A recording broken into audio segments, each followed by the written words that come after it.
Bonjour à tous et merci de nous rejoindre sur France 24 et RFI pour Ici l'Europe. Notre grand invité aujourd'hui nous vient du Portugal. Il est même surnommé le Gandhi de Lisbonne et promis, paraît-il, à un brillant avenir politique. C'est un homme pressé, plus jeune ministre socialiste de la Justice en 1999. Il entre au Parlement européen en 2002. 3 ans plus tard, il devient ministre d'État en charge de l'Intérieur dans le gouvernement de José Socrates, poste qu'il abandonne pour emporter haut la main la mairie de Lisbonne. Il s'installe et il réaménage le quartier malfamé de la Mouraria. Ce citoyen d'origine indienne gagne alors son surnom de Gandhi de Lisbonne. Il remporte au passage la direction du Parti socialiste portugais. Antonio Costa, bonjour. Bonjour. Merci d'être avec nous. Vous êtes venu à Paris pour cette grande conférence des maires des capitales européennes en amont justement de la conférence climat organisée à Paris, on le sait, en fin d'année. Pour se mobiliser contre le réchauffement climatique, Paris s'est posé un certain nombre de questions lors des pics de pollution sur la circulation alternée. Alors, il paraît que vous, à Lisbonne, vous avez mis en place des mesures radicales. Eh bien, bonjour. Effectivement, le grand défi pour l'humanité dans les prochaines années, c'est la question du changement climatique. Et c'est un défi qu'on gagne ou on perd dans les villes. Et c'est pour ça qu'Anne Hidalgo a pris en charge de mobiliser les maires des différentes villes européennes pour travailler ensemble pour faire face à ce défi du changement climatique. Et effectivement, il y a une question clé, c'est la question de la mobilité. On a pris les 50 dernières années pour adapter les villes aux autos. Mais maintenant, il faut prendre pas de 50 années parce qu'on n'a pas, mais peu de temps pour adapter notre vie à vivre sans les autos. Et vous avez donc décidé d'interdire les voitures produites avant 2000 dans le centre-ville, c'est bien ça ? Bien, ce sont les voitures qui ne respectent pas les normes européennes Euro 2. Mais c'est une mesure qui est quand même draconienne pour des ménages portugais qui peuvent être pauvres, qui ont déjà été éprouvés par la crise. C'est sur le centre-ville qui est servi par des transports publics de bonne qualité, donc l'option pour les transports publics, où on a développé de nouvelles façons plus commodes de circuler d'une façon piétonale. Mais il nous faut accomplir aussi les normes européennes sur la qualité de l'air. C'est une question de santé publique. Et donc, il faut prendre des mesures, comme on prend des mesures pour sauvegarder la santé des personnes dans d'autres circonstances. Parlons de l'économie plus généralement. Depuis 4 ans, votre pays est dirigé par la droite. Vous faites partie de l'opposition. Une droite qui a appliqué très strictement les mesures d'austérité exigées par la Troïka qui était présente chez vous. Est-ce que vous estimez qu'ils ont redressé la situation ? Bien, je crois que la droite en Europe a pris l'opportunité de la crise des dettes souveraines pour appliquer l'idée de l'austérité expansionniste. La vision qu'avec beaucoup d'austérité, l'économie pouvait rencontrer le chemin de la croissance. Bien, ça a été une faillite en toute l'Europe et bien sûr aussi au Portugal. Je crois que la question de la zone euro, c'est plus profonde et il faut faire face d'une façon très claire à la question du fond. Et la question du fond, c'est que quand on a créé le marché intérieur avec Delors à 92, toute l'Europe a compris qu'on ne pouvait pas créer le marché unique sans renforcer les politiques de convergence économique. C'est ce qui manque aujourd'hui en Europe. C'est ce qui manque aujourd'hui en Europe. Et vous, dans votre pays, il y a encore un chômage très important. Oui. Vous avez réussi à ramener un petit peu ce déficit public, mais beaucoup de chômage, surtout chez les jeunes, des banques encore fragiles. Quelle est la priorité de la politique économique du gouvernement, d'après vous, aujourd'hui ? Quelle doit-elle être ? La priorité doit être redonner la confiance. La confiance, c'est une question clé, ça pour tous les agents économiques. Parce que, qu'est-ce qui s'est passé ? Comment on ramène la confiance ?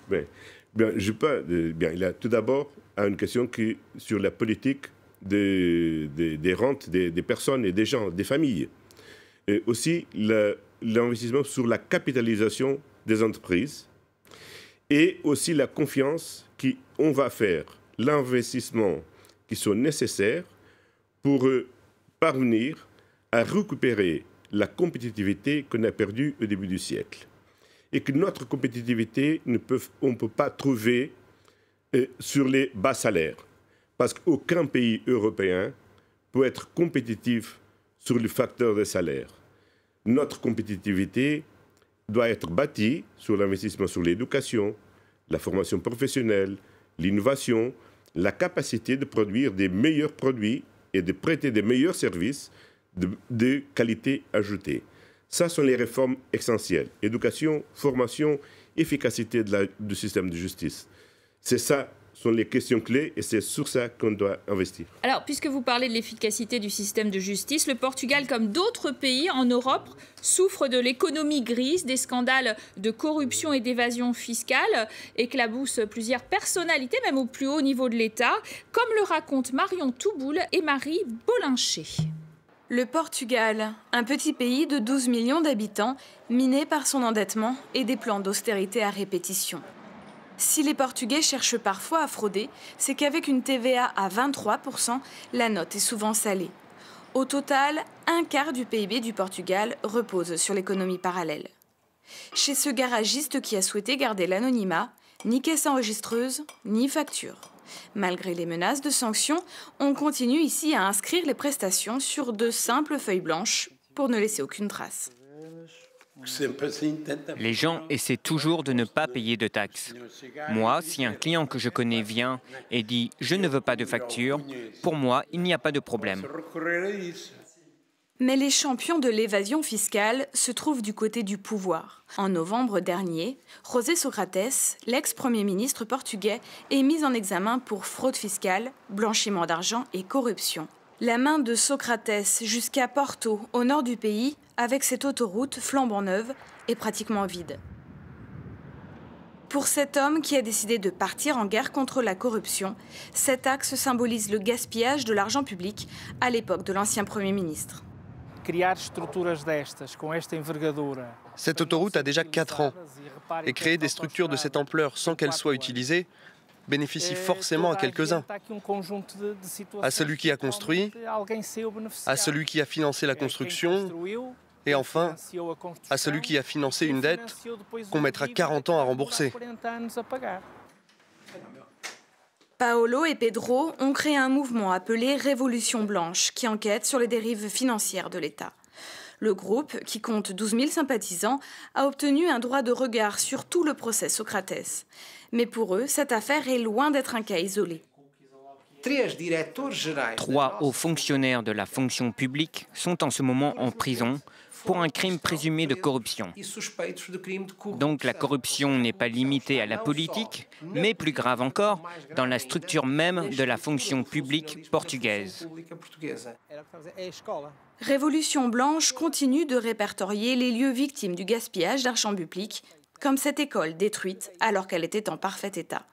Le mouvement espère bien faire de ce problème le thème phare des élections législatives qui auront lieu en octobre prochain au Portugal.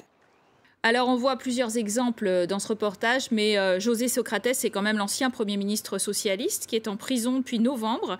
Et paraît d'ailleurs que vous lui rendez visite. Oui, bien. Et c'est un cas de justice. Et au Portugal, on a une bonne règle qui est de séparer les questions de justice des questions politiques. Donc, on attend et on fait confiance au fonctionnement du système de justice. Et s'il y a quelqu'un qui a commis quelques fautes, certainement, le système de justice les punira parce qu'au Portugal, personne n'est au-dessus de la loi. Et donc, il faut faire confiance au fonctionnement du système. Vous vous dites quoi avec M. Socrates? Comment? Vous vous dites quoi? Vous racontez quoi avec M. Socrates quand vous voyez?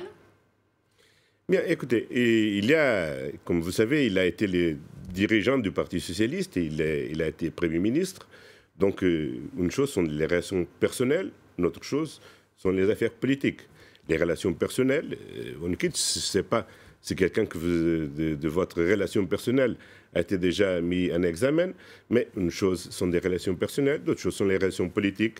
Et le Parti socialiste a clairement défini une règle de ne pas faire des commentaires sur cette question, cette affaire. Alors, il y a effectivement la séparation des pouvoirs, mais il y a quand même une élection cet automne. Votre parti a bien l'intention de la gagner. Comment vous pouvez vous présenter devant les électeurs avec une affaire pareille? Est-ce que vous pensez que les électeurs portugais, déjà englués dans la crise, vont vous le pardonner? Et je crois que les personnes au Portugal comprennent très bien la différence entre l'activité du parti socialiste, du parti politique, l'activité politique et une question personnelle d'une personne. Vous pensez, M. Costa, remporter les prochaines élections et vous voyez prochain Premier ministre du Portugal? Bien, notre objectif, c'est clair, c'est ça. Et l'objectif, c'est de gagner les élections et d'avoir la majorité. Bien, les sondages sont seulement des sondages, mais sont des bonnes indications. Mais on fait notre travail, et bien, les électeurs décideront quand ils sont appelés à voter septembre-octobre prochain. Alors, à l'occasion du Nouvel An chinois, vous aviez reçu des investisseurs chinois et puis vous leur avez vanté les progrès réalisés par votre pays au cours de ces 4 dernières années. Est-ce que ça veut dire que vous allez poursuivre dans cette politique d'orthodoxie budgétaire? En quoi vous allez vous différencier si c'est si bien que ça, ce qui a été fait jusqu'à maintenant? Bien, notre politique, c'est même alternative à la politique qui a été suivie pendant ces années. Je crois que le cas de Portugal, c'est très exemplaire, tant que d'autres, que comme cette idée de l'austérité expansionniste n'a pas bien marché. Mais un responsable politique, même dans l'opposition, doit donner toujours un mot d'encouragement aux investisseurs étrangers. Je suis maire de Lisbonne. Si je vais recevoir une délégation d'entrepreneurs français, vous ne pensez pas que je vais dire de parler des choses qui sont mauvaises au Portugal. Ces déclarations ont choqué dans votre parti. Normalement, je ferai la publicité de mon pays. Si des investisseurs portugais viennent ici en France et rencontrent un maire de l'OMP, certainement, ces maires de l'OMP ne va pas dire les choses qu'ils disent d'habitude sur le gouvernement de M. Hollande. Il va certainement vanter les opportunités d'investir en France. C'est ce que je fais sur mon pays, sur les opportunités d'investir au Portugal. Et tous les Français sont bienvenus au Portugal. Alors précisément, un certain nombre de Portugais sont un peu choqués qu'on accorde à des nationalités, 612 Chinois par exemple, des visas un peu dorés pour riches étrangers pour s'installer. Vos passeports et votre pays sont à vendre? Bien, c'est une option de ce gouvernement qui a été acceptée pour tous et qui n'est pas un cas unique au Portugal. Et ce n'est pas proprement le passeport, c'est la concession de visa. Comme vous savez, dans la législation européenne, c'est admis des conditions spéciales de concession de visa, soit pour motifs scientifiques, soit pour des motifs... cette politique? Oui, soit pour des motifs d'investissement. Ce qu'on a proposé, c'est que le niveau d'investissement doit être réorienté, parce que pour le moment, c'est surtout concentré sur l'immobilier et qu'il doit être diversifié et réorienté surtout sur l'investissement productif de façon à aider à capitaliser les entreprises et notamment les entreprises de base industrielle. Alors, le Portugal est sorti du plan de sauvetage européen il y a à peu près 1 an. Vous avez commencé à rembourser vos dettes auprès du FMI. Et le Portugal est érigé en modèle à Berlin par la chancelière Angela Merkel. Est-ce que ça vous fait plaisir? Bien, ça me fait plaisir, naturellement. Mais malheureusement, je crois que l'Europe ne doit pas commettre l'erreur de se tromper sur l'essentiel. Évidemment, la situation aujourd'hui dans l'ensemble de l'Europe bénéficie beaucoup de l'évolution que la politique de la Banque centrale, notamment, a obtenue pour la réduction des taux d'intérêt. Et maintenant, sur l'Europe, il existe la pression qui existait il y a 4 ans du point de vue des dettes souveraines. Mais là, vraiment, il y a 4 ans, on avait une dette, c'était 97% du produit. Et maintenant, on a une dette, c'est 130% du produit. Et la question au Portugal, comme dans l'ensemble de la zone euro, c'est pourquoi l'euro marche très bien pour quelques pays, il marche tellement mal pour la majorité des pays. Ça, c'est la question clé. Et la réalité des choses, c'est que le problème de la compétitivité de l'Europe reste pour résoudre. Alors justement, il y en a un qui le dit aussi, c'est Alexis Tsipras, le Premier ministre de gauche radicale grec, qui a accusé d'ailleurs votre pays, le Portugal, en même temps que l'Espagne, dirigés tous les deux par des conservateurs, d'avoir eu des exigences démesurées par rapport à la Grèce quand l'Eurogroupe s'est réuni en février. Qu'est-ce que vous pensez aujourd'hui de la polémique ? Bien, je crois tout d'abord que c'est une erreur de regarder la question grecque comme une question grecque. Parce que vraiment, c'est une question européenne. Et la pire chose, c'est de polariser les débats entre l'Union européenne dans son ensemble d'un côté et la Grèce de l'autre côté, ou pire encore, entre la Grèce et l'Allemagne. Parce que l'Europe, maintenant, a besoin de renforcer sa cohésion. Il y a plusieurs menaces dans les frontières externes de l'Union européenne, soit en Ukraine, soit au Moyen-Orient. Il y a des menaces intérieures, avec les terrorismes. Et donc, il faut renforcer notre cohésion. Et la pire chose, c'est de créer des divisions entre les uns et les autres. Le Nord et le Sud, en l'occurrence. Le Nord et le Sud, les préjugés et les radicalismes. Tous les radicalismes, soit de gauche, soit de droite, vont affaiblir les noyaux durs de l'Union européenne. Et donc, je crois que la méthode doit changer. Et l'objet des discussions doit changer aussi. Il ne faut pas avoir une discussion entre l'Union européenne et la Grèce, mais une réflexion multilatérale dans l'ensemble de l'Union européenne sur la zone euro. Et il faut changer aussi le sujet. La question, ce n'est pas la dette grecque, mais ce qu'on a besoin, soit en France, soit en Italie, soit au Portugal, soit en Grèce, pour que l'euro puisse être pas seulement une monnaie unique, mais une monnaie commune qui produise de prospérité partagée pour tous. Merci Antonio Costa d'avoir été notre invité aujourd'hui. Merci à tous de votre fidélité. Tout de suite, votre rendez-vous avec l'actualité sur France 24 ou sur Radio France Internationale.